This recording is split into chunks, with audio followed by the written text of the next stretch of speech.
Welcome back to Hudson Valley Hustle. In this episode, we have Anthony Esposito of Anthony Esposito Fitness. He's a personal trainer here in the Hudson Valley and has been running his business for almost 10 years.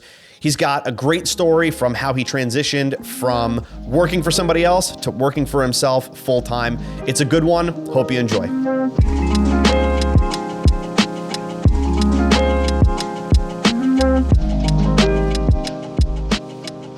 So, ladies and gentlemen, the reason why this chiseled body here is before you is because of this guy right here, Anthony Esposito. What's up, man? And you're not lying. I appreciate that. Thank you. So yeah, you are my personal trainer, but you own Anthony Esposito Fitness. Yes.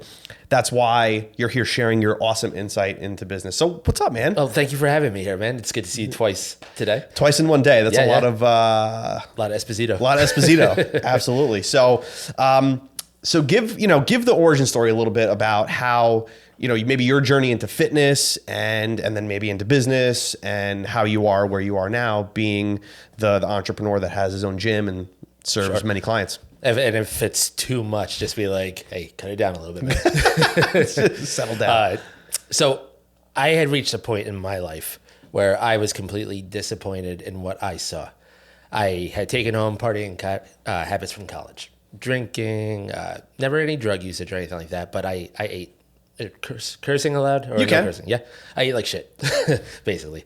There'd be times where I'd be McDonald's for breakfast, lunch, and dinner. So it got to the point where I was becoming overweight, but I was also becoming depressed. And I was at a point where I hated my life. I was at a job that I wanted to get out of. I was working retail at the time, and I felt that retail trap. I had been kicked out of college in my final semester, originally going for computer programming. So my career wasn't there. I hated my job. I hated my appearance, and I just wasn't happy with life. So one day, I'm not sure what came across me. I looked in the mirror, disgusted with what I saw, and gave myself a pep talk. I had literally said, this world doesn't owe you shit. Stop being so mad and go do something. And then I laughed because I was talking to myself in the mirror. So on the retail paycheck that I had, I went to Planet Fitness and I said I could afford $10 a month. And I knew how to use an elliptical. It was pretty basic. Stand on there, move the handles. So I started on there. And I started changing little things about myself. So I ate no vegetables at the time. I chose broccoli, for example. I would never eat that. But if you put cheese on it, suddenly it's good. Then you slowly start to get the cheese off of it. Maybe do a little salt and pepper. Okay, cool. It's got flavor still. I mean, I can eat it plain now, but why torture yourself? So let's add a little seasoning to it and make it good. Good. Now I've got broccoli in my diet. Let's try another vegetable with that. Okay. And instead of a Jimmy Dean's breakfast bowl, let's go for some egg whites. I hear those are healthy. So I started making little dietary changes. And my friends would come up to me and say, hey, it looks like you're losing weight. I see it in your face. That's the infamous first spot. Same. Everybody sees it in your face. Even if you don't see it because you look in the mirror every day, somebody else is noticing it. So I always say to thank the person because they're taking time out of their day to say something nice. Don't shoot it down. It's like turning a gift away from somebody.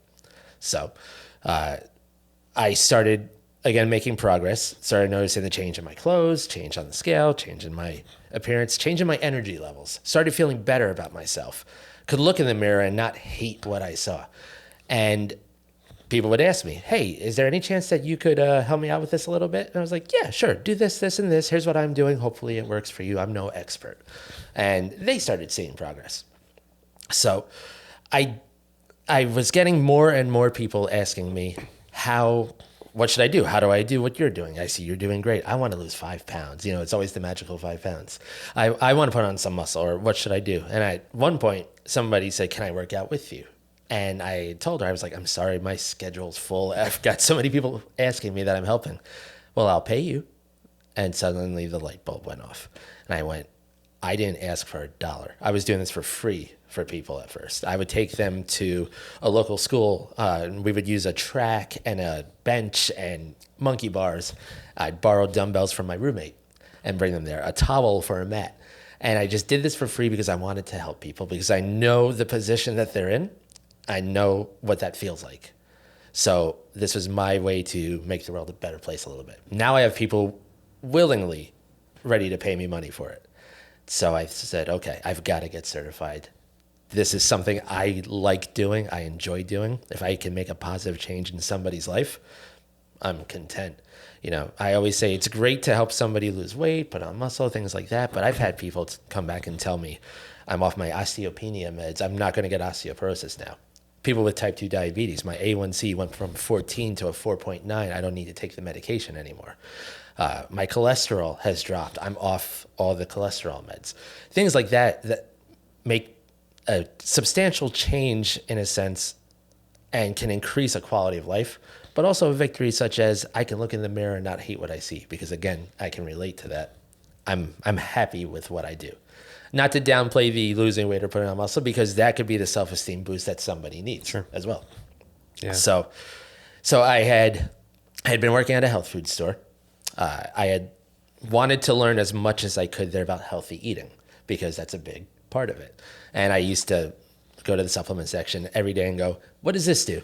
Oh, that's vitamin C. It's good for immune boosting. It's good for this, that. Okay, cool. Next day. Vitamin D. What does this do? Oh, it helps with depression. It can help with your central nervous system, blah, blah, blah. And just start learning what everything does. So I got certified. The first time I took the certification test, I failed it by one question. And it was the hardest thing to that point that I had been through withstanding the death of my grandmother because everybody was telling me, you've got this, you're going to pass, da, da, da, da. And I had to walk back in and tell everybody I didn't do it. And I never wanted to feel that feeling again. In a sense, I'm grateful for it because it made me more serious about this. I was studying, but there was times where I could have studied harder. After that, 16 weeks, I told my friends, I'm not going to see you. I need to get this done. You guys all have careers. You're married. I was single at the time. You have kids. No kids at the time. So I need to get this done. I'll see you guys in 4 months. Go to work. Go work out. Study till I can't keep my eyes open. 7 days a week. And in turn, I got certified because I put the work in. And it's a work ethic I've kind of carried throughout my life now. So I applied for a position at a local gym because I always heard start at a gym. Nobody knows you. Your friends know you, but you're trying to open up a business on your own where nobody knows you.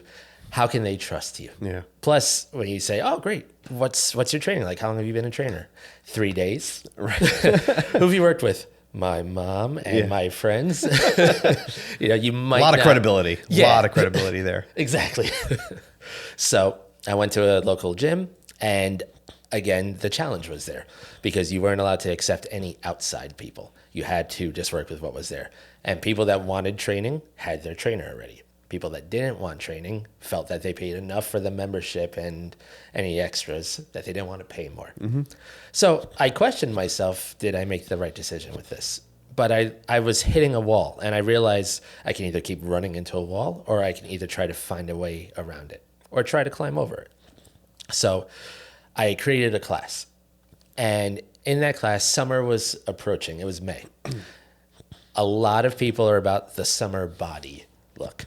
So I created an abdominal workout class. I asked, can I do it for free? And they told me I had to charge. I said, what's the minimum I can charge? They said $7.50. You'll make $3 a class. I said, perfect. It's more than I'm making right now. So I created this class. And as I would work at the gym, I'm picking up weights. I'm cleaning machines. I'm being friendly to people, giving little tips here and there. I would explain to people that I was trying to create this class. Hopefully it would go through. In turn, people would say to me, oh, Anthony, how's things with that class? Oh, I'm still working on it. A week later, how's things with the class coming along? Oh, almost there, I think. Finally, they were the icebreaker. I didn't have to be an icebreaker in a sales position. So I would get asked, hey, Anthony, how's that class coming along once it got approved? It's funny you ask. I finally got it approved. Oh, tell me about it again. Well, it's an abdominal workout class, so you're getting to work with a trainer for $7.50 for a half hour. We focus strictly on the core and abs. We'll do a little warm-up and cool down after. But if we were to do a session one-on-one, at the time, it would be $25 to train with me. But this is $7.50. So you could take 2 classes a week if you wanted to and still save money. Huh. When is it? Tuesday, 6:30 to 7. Okay, put me down. And I was like, oh my God, I got my first client. Great. Sure. Not a problem, sir. Later on that day, 6 more people signed up for the class. So I'm feeling great. I've got this going. Now I've got this buzz going about this class. And I told everybody first class is on the house. If you like it, sign up. If you don't like it, fine. But I just needed your names like in a block. So everybody signed up for it after. And then the word of mouth has been my best friend throughout this whole business. So one would tell a friend, oh, you should take this class. He says the first one is free. Try it. I think you'll like it. And I would have 11 people in a class. Eventually, it got to the point where I would have somebody in that class say, do you do one-on-one training too? And yes, I do. What's your schedule like? Okay. What time are you looking for? 5:30 to 6 on a Monday and Wednesday? Let me see if I have that open. I've got that open. I go up and I look and I'm like, let's see, 5:30. Yeah, I've got that open. Great. Put me down. I'll buy a package of 6 and we'll get started. Perfect. Now I'm training this person. Now other people in the gym are starting to see me train this person. How was he? He's kind of new, but I don't know. Oh, he's great. The class is great. The training is great. Hey, Anthony, do you happen to have Tuesdays, Thursdays, 4 to 4:30 open? Let me check. Yeah. Why, yes, I do. Come on over. So it built like that to the point where I went from training people no hours, questioning what am I doing with my life? I'm stuck at a retail store. Not that it's a knock on it to anybody that does it. I just for myself wanted to do more. I felt like that wasn't my purpose. This was suddenly feeling like my purpose. But again, an obstacle. So I created a way to overcome that obstacle. And I went from training 0 hours a month for 2 to 3 months to training about 100 to 105 hours a month as the top trainer there. The next closest person was at 35 hours a month. Yeah, wow. So, and again, I'm not trying to brag, but just to give an example. Eric Thomas had said, hustle until everybody in the room knows your name. So, as you know, some people like to work out in the morning. Some people like to work out in the evening. The morning people will know who I am from 5 to 8 o'clock. Then I would go to work. Then the evening people would know who I am. I started getting people asking between that 8 to 5 o'clock range, do you have any openings? Do you have any openings? So that's when I knew, okay, this is time to take the risk and make the jump. I left the retail world, came over to that, and started doing that full steam ahead.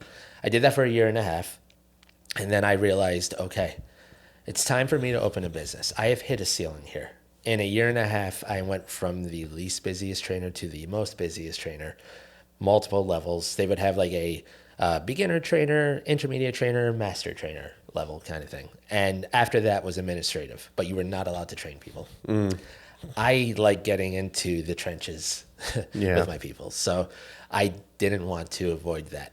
So it was time for me to open a business. They fired me on the spot as soon as they found out. They had told me that I am competition and that's why. I told them it doesn't have to be that way. This is health. We're here to help people. I can tell people to take your Zumba class, take your swimming, your summer camp. They didn't want to hear it. So they escorted me out of the building like a criminal and said, see you. And now it's sink or swim because I am opening a business where, again, some people know me, and if people leave at free will, I'm not stealing their clients. They threatened to press charges because I was stealing property of them. The wise ass in me said, I believe people stopped being property many years ago. That's right. Yeah, absolutely. However, so I opened the business, and anybody that had came over with me, I knew the price point which they were paying at that business. Sure. So I charged less automatically. Okay. Anybody that had a previous trainer, there was a trainer that was popular in the area that was leaving, and these people felt abandoned because they got a short notice on Right. it, which no judgment from me on that. But some people were looking for a trainer. So I said, okay, try me for a week. If you like, because I had success with that in class, if you like what I'm about, great, let's work. If not, and I'm not for you, not a problem. Not everybody's a perfect fit for everybody else. Maybe sometime in the future if you change your mind. Yeah. And I had a couple people like that who didn't give me a chance, and then 1.5 years later give me a chance and say, oh, I'm sorry I didn't do this earlier. And I go, it's okay. Yeah. You weren't ready. You had other things in your life. Sure. Not a problem. And From there, I had a chance to grow my own business, and I have. That was almost 8.5 years ago. And again, I started Same time, by the way, like roughly same 2015. Yeah, August 2015. That's funny. Yeah, August 13th, I had been fired from August 2015 is when you started. I started August 2015. That's crazy. Yeah. That's when I left my job. See, that's the connection, man. That's weird. That's why we're here today. Yeah, absolutely. But so I left there, and again, all these people could have said no. I had $50 in my bank account. The other thing I realized was my worth, where yes, a gym was hosting me. Yes, people were provided. I didn't necessarily have to go get them to a degree because they were there, but you still had to try to sell, Sure. in a sense. They provided the area, the insurance, the lights, all that stuff. But on a $65 session, I would see $18.50.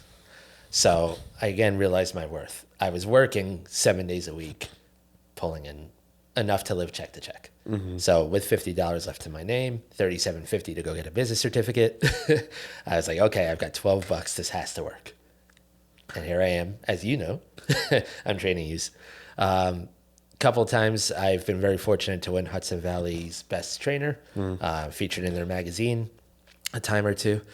But I have consistently I've had people that I've trained since the gym days, the big box gym, and still with me. So they've been with me for 10 years, and I'm honored by that. I have client retention that typically lasts minimum 5 years. Yeah. You know, and I work with all kinds. I don't know how. I know some trainers will do a niche thing, like we were talking about earlier, but I can never imagine turning away somebody asking for help. You know, that's me. I'm not knocking that, but if somebody came up to me saying, "Please help me," you never know what that person's going through. Sure. I want to help them. Yeah. So I've been helping men, women, all ages, clients from 8 to 88. Previous client was 90 years old, and everything. And I wanted to, there's enough male trainers in the area that, number one, I'm honored to have such a high percentage in female clientele because of the trust that's there. Sure. Male trainers, especially in this area, haven't always had the best reputation. So the fact that I'm trusted, you have nothing in this business if you don't have trust. That is everything. Mm-hmm. A person is vulnerable. A person is taking a chance in you. You have to gain that trust. Sure. I've had people tell me that they've put away self-harming thoughts because they feel better about themselves. I mean, you can't put a price on that. I can't imagine I turned that person away because of a limit in a sense. Yeah. So I'm grateful for what I get to do. I hated work in the past. I couldn't enjoy a day off because I knew I had to go back to that job. And now I wake up, and although it's long hours, I'm making a change. And I could say, like, for example, I'm taking a week off. Everybody says, enjoy your vacation. That's right. Yeah, you know? Absolutely. It's a receptive feeling that comes back that I never had at any other job. So it's worth it. I love it. Yeah, absolutely love it. No, it's got to feel good to be able to help that many people on a weekly basis. And I mean, like, I'm saying this from personal experience, how much you've helped me, and I feel like I'm a completely different person from the standpoint of like fitness and health than I was a year and a half ago. And 100%. And it's, you know, it's good having that accountability person every week that looks at you and says, well, what'd you do? How are we doing? Where are we at with your goals? That kind of thing, rather than just trying to do it on your own. I mean, just as a personal testimonial, get yourself somebody that knows what they're doing in this regard, because it'll motivate you. It'll keep you on track. Mm-hmm. Having that accountability. That's right. Yeah. You're the guy. So I guess like you're a solopreneur, right? Yes. You do everything start to finish. Yeah. In your business, yeah, right? I am the business. Yeah. So how much of a challenge was that when you went from working where everything was taken care of, for lack of a better term, the lights, the paychecks, the accounting, all that, the marketing, all that kind of stuff, going from that to now like, oh my God, I got to do all this on my own. Sure. Did you have a realization where it's like, I'm a really good trainer, I'm really good at helping people, but like, I got to learn all this other shit too. Like this is. Absolutely. I never had to go to an accountant for taxes. I didn't have to put receipts away for things. I had W-2s. Yeah. I could just go to the place in the mall and go, hey, here's my W-2. And they go, okay, here's your refund if you get one. Yeah, right. Kind of thing. Now it's, okay, you better put these receipts away. You better use your business card.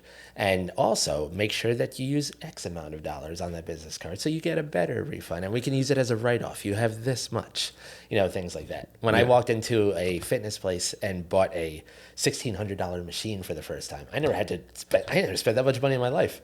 I just was like, okay, let's swipe the card. And I could feel my hand shake because I didn't make paychecks of $1,600 in a month, let alone going to just buy a machine. So it was definitely a different feeling. And it's okay though, because for me, again, I knew I had to do this. So I'm going to do what it takes. I wanted to also, stand out as a trainer, because there's a lot of trainers in the area. Sure.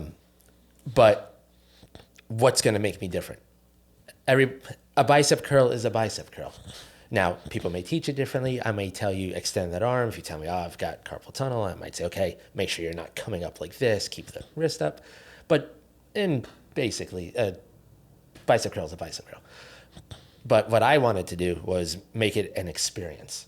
I didn't want to just make it okay, we're coming to exercise. I want you to leave and go, man, I feel good. Wow, I learned that. Oh, I felt that. What do I do about this? So now when you're asking me questions, hey, I'm a little sore here. What can I do? If at the time I didn't know, let me get back to you on that.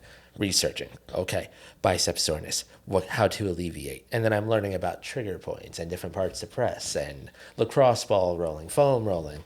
Okay, there's trainers that aren't doing this because people are leaving hurt and then they just go, I just go back and exercise. Not only can I help you with the workouts, I can help you recover as well. Or you just wake up, oh my God, my neck's tight. Okay, come on. Yeah. Have a seat. Let's work on that. Let's loosen that up because a workout may make that more detrimental. Sure. So I wanted it to completely stand out different.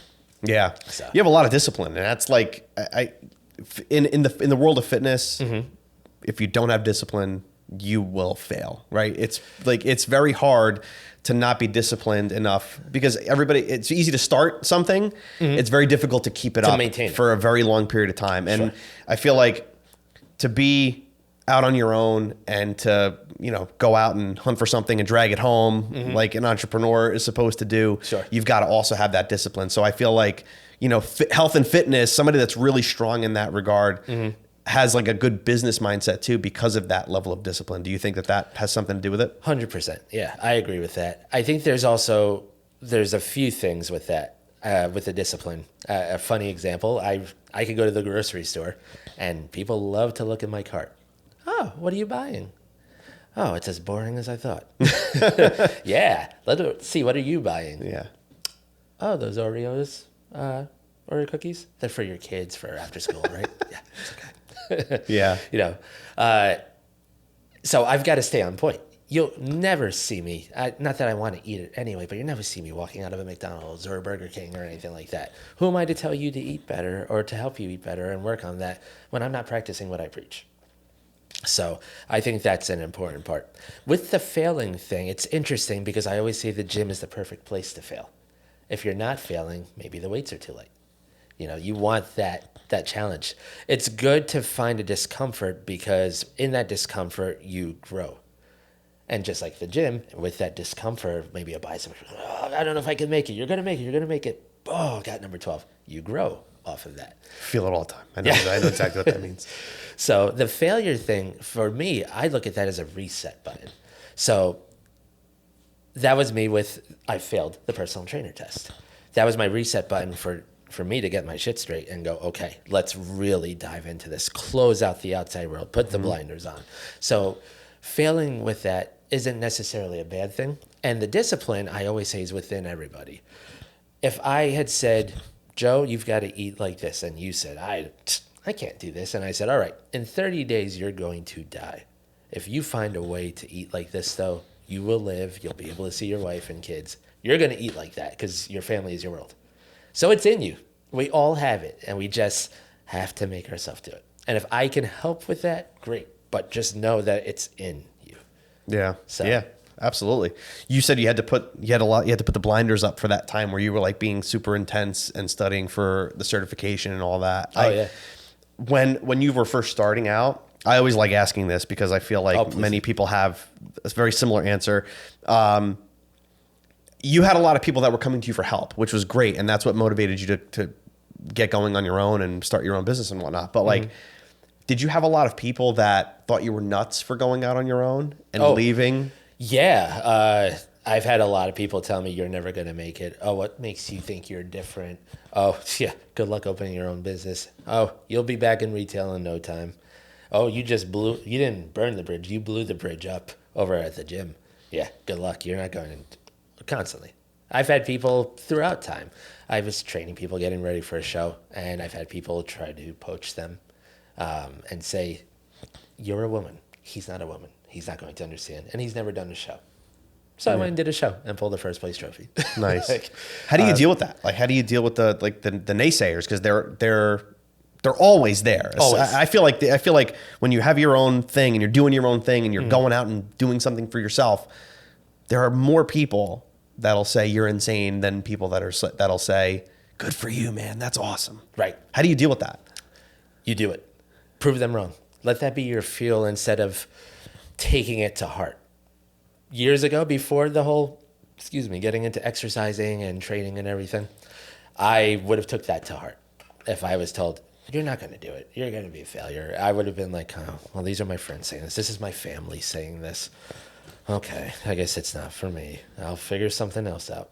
Where I remember saying to somebody, look, I understand you're worried about me because life was hard for you. You might not be able to express it, what you're saying, but from what you're telling me is that you don't believe in me. That's okay. I'm going to do this anyway. So if you want to come along for the ride, great, let's go. If not, I'm still doing this because this is my life. You don't have a say in my life. I am in control of my life, my destiny, my outcome. So I'm going to do this. And they always say like bad publicity is even still good publicity kind of thing. If you're talking negative about me and you're not a thought in my head, maybe sit down and get to know me. Talk to me.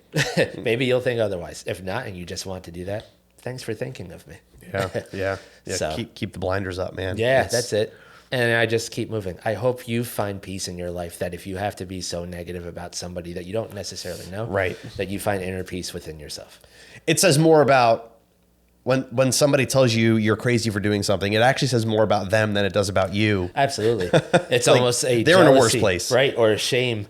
And it doesn't have to be that way. I've sent clients that I just didn't have room for because I had long-term clients and they just wanted one spot. And I'm like, I've had this person for 7 years. They're not stopping anytime soon. Can we do any other times? No, this is the only time I'm available. Are you sure they're not? And I go, it's been 7 years and they're not stopping. Listen, there's another trainer at this town. Talk to him, tell him I sent you. Maybe you can work something out with Sure. him. I have no problem doing right. that. So that you've got like a, I mean, I've been with you now for a year and a half, something like that now. Yeah. But what do you think your secret is to keeping customers for that long? Because that's a long time. Yeah. I'm grateful for that. The experience. Not just anybody could go into a gym, but I want you to come in. I want you to know that you can talk to me. I want you to know that you could, you can open up to me. We work that trust out. And what I'm doing for you is a one-on-one direct thing. This is custom for you. So let's make this an experience. Mm-hmm. Let's build off of this too. Let's grow on this. Let's work on this together. You're vulnerable at the moment. You're self-conscious. Mm-hmm. I'm here to help you. And people see the genuineness and the relatability because I've been there before. Mm-hmm. You know, and when somebody says to me, oh, Anthony, you don't know what it's like to be overweight. You've never been overweight in your life. And I jokingly say, did my documentary come out? Did you watch it before I did? No? Oh, well, let me tell you a story. Yeah. So, and then that relatability helps. And then I want it to be fun too. A workout doesn't have to be screaming trainers and, drill sergeant and slamming weights kind of thing. It could just be, all right, I want to feel good when I leave here. I don't want to hurt. Yeah. So things like that, I think, have really helped a connecting and a They see I'm genuine about what I do. Sure. There's nothing fake about it. And you're very client focused, right? Which it sounds like cliche. Like I would hope that you're client focused, right? Like, but so many businesses aren't. They say they are, but they're not, right? Like and I think that's one thing that leads to serious long-term trust and keeping those customers for such a long time. I mean, even to the fact of like when I walk in, you have music playing that I like. Yes. And the person before me probably didn't have that same music playing. No. But that's that's one of those ways of treating the customer like they're the royalty. Like this is for them. Yeah, this isn't a $10 a month thing. This is a premium price. And for some people, it's in their budget. For some people, they're just getting it. So I want everything to feel good. You walk in and you're like, yes, cyborg octopus. Yeah. Awesome. I'm usually really sleepy when I come in, but that usually helps a little bit too. But like that's But little things like that. I have a lady comes in and she goes, oh, good, you put my song on. Perfect. Right there is a positive experience right from the beginning. Yeah. And then we just run with that. Yeah, that's something that anybody can learn from just a customer experience kind of standpoint. Like really, really try to make your customer feel like they're That is the one thing I took from retail because and I still carry on there's a survey on the bottom of the receipt. I love to ask the cashier, does this help you or is it just the store? Oh, this will actually help me out. Okay, I'm going to stay here and do this for you. Wow, thanks. Yeah. Little things like that. So I want to do that with my clients again, because I understand that customer feeling. Yeah, yeah. So, what do you think about this hustle culture that has been super popularized lately, where everybody has to be an entrepreneur, everybody has to do their own thing, and that's just a way of life right now. How do you feel about that? Do you think it's in everybody, or do you think? I think you've got to want it. And I think you have to realize also just because you create an Instagram doesn't mean you're going to be famous. You have to sacrifice. And if you're not ready for that sacrifice, that's not a bad thing. Maybe one day you will be. I worked my first year in business 7 days a week, 365. I didn't take a day off till 366. Even then, I took 5 days off that year. So I worked 2 years with 5 days off because I needed to grow this. I had no other option. I wanted to grow this. I needed to grow this, and it had to happen. You need to sacrifice. You're not going to see people as much. I miss my friends. I need to find a way now this far into it to make a little bit better time. But you need to sacrifice. You need to cut back on things. You need to make sure you are prompt. I can't expect somebody to come at 6 a.m. if I'm rolling in at 6:05. So you have to practice what you preach.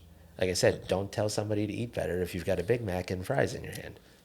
You can enjoy it and stuff, but think about that message, what that's sending as well. So I think the hustle culture, I understand it because it's grind, go, go, go, but you will hit a wall. I've done it to myself.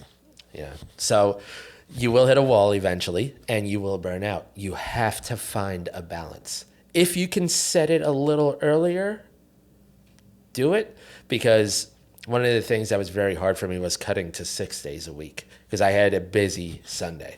And now I have to tell these people, and I'm feeling guilty about it at the time, I need to take a day off. And for some of them, that was their only day. So I had to discontinue training with them. Yeah. But I worked a year straight. I have to do it. Yeah. Well, you have to take care of yourself in order to be able to take care of your customers. Yes. I tell you, make sure you stretch, make sure you loosen up. I have to take care of myself too. Absolutely. Yeah. So what would you say to somebody right now that's like, Anthony, I hate where I'm at right now. Mm-hmm. Not necessarily, maybe in like career. Sure. I want to start my own thing. I'm terrified. Let's say it's a fitness thing, for example. I would tell them, first thing you have to do is get yourself established. Nobody knows who you are. You don't have a reputation. You don't have reviews. You don't have anything like that. Go to a gym. Spend 1.5 to 2 years. If you start staying longer than that, in my opinion, I think you're too comfortable there. You might be like, you know what? I'm good. Money's good. I'm happy with my living. That's all I need. Then great. But if you're looking for that entrepreneurial route, after 2 years, get out of there. You should have already built yourself up for that. So for anybody that's trying to start a business, as you were saying, you've got to start slow. Don't take on too much at once because it may become overwhelming. But have a plan. Have a plan. I didn't have a plan. I was very fortunate that I succeeded like that. But if I had a plan set, like I wasn't fired on the spot, I might have been like, okay, so these people here, this. Yeah. I had to go. But yeah, I would say try to really build and then continue building. Don't think a social media post right off the bat means, well, I've got 100 followers, so I'm great. You know, even to this day, I have 1,000 followers, but I've been in business and I see 40 to 45 people a week. And I've been in business for 8 years. So I don't per se have a massive following, but it's about the work you want to put in. Yeah. Yeah, absolutely. Anything else that you have to say to people that are nervous about jumping into something new or, you know, that it's good. It's good to be nervous. Don't mistake nervousness for excitement. You can either look back and go, man, I wish I really tried that. I had a time where my business felt like I was outgrowing it. So I went to a larger spot and I had multiple rooms in this. So I had my training room, I had a cardio room, I had a yoga room and a massage room. I had 13 instructors and a massage therapist. The 13 instructors, I informed them, this is going to be treated business-wise. If you're looking for like the treatment of a big box gym, then this isn't the place. This is if you're thinking of opening your own business. 13 people said they wanted to do that. 13 people dropped one by one. I now had the rent of a 2,900 square foot place on my own, where if they were renting the rooms out to me, then it's affordable. Then we grow. That was a failure on my part. However, the massage therapist, I would always try to give her advice. She listened to everything I said. She's still with me to this day, flourishing in her own business. You have to be open to criticism and advice and not take things to heart as well. And just because somebody offers an opinion doesn't mean you go, no, listen, you're not in the business, you don't get it. Listen to it. You never know what they might have to say, and then you take later on in life and go, man, I remember that person said that. Yeah. So. Unless it's, you're crazy for doing this. Correct. those are the people you don't listen to. Those are the ones that tell you you're never going to make it. Right. Yeah, don't listen to the real negatives. The people that are trying to bring you down to their level. Yeah. Because they didn't do it. So because they didn't do it and they hate their job and they might not be happy with their life, they want you to feel how they feel. And that's their own internal struggle to see a therapist about. You know, you have the chance to do something, do it. It's going to be hard and you have to sacrifice. Make that sacrifice. And then if you decide, I don't like this, it's okay. They say, 90% of businesses close within the first 18 months? Something like that. A lot of people do not want that sacrifice. They don't want the 70-hour work weeks at first. They don't want I don't see my kids at home kind of thing. They want or they're in their early 20s, mid-20s. They're like, I want to go have fun with my friends before it's too late. It's not for everybody. But it's always better to try it at least. And you can always revisit it again down the road. You might be like, I'm in a better place mentally now that I can do this. Yeah, for sure. Try to have some type of funding. Yeah. Again, I'm very fortunate that for me, the work ethic saved my butt with $12. Yeah. But that doesn't mean it's going to work like that for everybody. Yeah, absolutely. So, yeah. Is it worth it? Is it worth doing? The entrepreneurship? Yeah. Yeah, because again, even as a kid, people would ask me, what do you want to be when you grow up, Anthony? You want to be a police officer? No. You want to be a teacher? Nah. What do you want to do? I don't know. I want to help people. I want to help somebody. I don't know how, but I want to help people. So for me, it's worth it. I also, I don't want a supervisor micromanaging me. I don't work well like that. It seems to be a common theme among people that do their own business. Creative control is a beautiful thing where I can go, I can technically make my own hours if I want. I could technically say, no, I'm not taking clients at this time. I could say, all right, this person's doing this. They have a bad knee. Let's do this workout for them compared to this one who's got great knees. I do this. The creative juices, I think, are a huge part of the entrepreneurship. Everything is a creative process. So when you have that and you get in that flow state of mind and everything, it feels good and feels right. Yeah, So, man. Yeah. Right on. You don't get sick days. That's the other thing. There's no sick hours. Vacation time means you're not getting paid. So be smart with your money. Yeah, absolutely. Yeah. Absolutely. This is fun, man. Yeah, thank Anything you. else you Thank want to touch on before we jump off? Or I think it was great. I think this is like, it's so good to hear from Thank you. hearing your story, because I never heard it. I heard like the abbreviated version, Sure, and like little anecdotes here and there, but Yeah, I didn't want to take up like your whole all good. session. It's all about good, me. man. Like, So what'd you work on today? I don't know, but I'm really sad. I'm really sad for Anthony. I worked on my emotions. That's right. Is that what he meant by working out? Right. But no, man, this was really great. So where can people get in touch with you? www.anthonyespositofitness.com is my website. Anthony_Esposito_fitness is my Instagram. Cool. Facebook, Anthony Esposito Fitness. If you're looking for a trainer, looking to train with me, even if at the moment I'm full, you never know what happens in someone's life. So I've had person with me for 4 years, and all of a sudden, like, oh, I'm getting deployed. Yeah. Next thing you know, I got an opening. Sure. So I always say, reach out to me if you're looking for some kind of training. And if you're thinking about finding a personal trainer, talk to them. Feel them out at first. Don't think that every trainer is out to hurt you. Everyone's out to, come on, we're going to lift now. Yeah. Because I know for me personally, that's not my style. So, those are the best ways to reach me. And yeah, hopefully on here, you see me. Hi. See you in the future. There you go, man. Thanks. You got it, man. Thank you. See you soon. Sounds good.